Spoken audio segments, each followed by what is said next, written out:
hope that you like what you're about to see, and we're going to take a little look, first of all, at a little section from day one. And what we're going to look a little bit first at is emotional intelligence. So as part of the course, we cover many different concepts.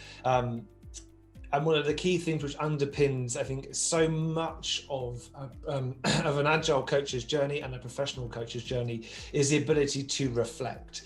And that ability to reflect, to find ways to improve, to understand your own emotions and behaviors and control them in the moment, is so much easier, and it's so much more feasible and possible to do that if you have a good understanding of emotional intelligence.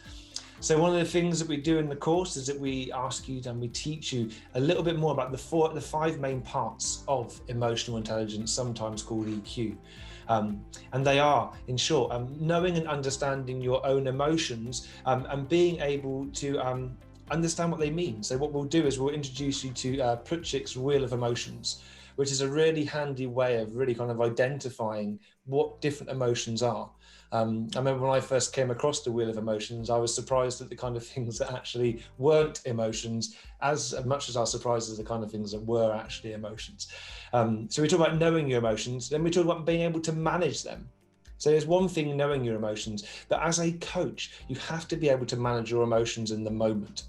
You also then have to, and I think it's part of a large thing like being a coach, is always looking to further yourself, always being able to be in best service of your coachee. So being able to harness and manage those emotions will lead to being able to motivate oneself to be the best you can possibly be in service of your coachee. So we'll look at that area as well. We talk about then being able to recognize emotions in others, and then how do you handle relationships? Like these 5 things are what really make up emotional intelligence. And we spend time looking at each of these individually. And what we also ask is, and what we provide you with in numerous occasions during the course, is an opportunity to reflect. What we also do, and this is one of my favorite exercises, and it comes just after the emotional intelligence section, is to talk about listening and presence. And this is a little exercise where we ask people to go through and select a picture.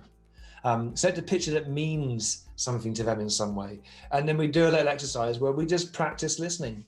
Listening is probably the fundamental tool that you have in your toolkit as a coach.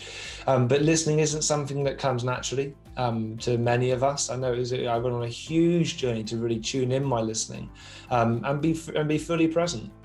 So we give you a good opportunity to practice listening. We give you a good opportunity to practice speaking as well. And we take what you experience from this exercise and build upon that and talk about congruence, talk about presence, talk about being fully there, your whole self, in service of your coachee, not in service of yourself.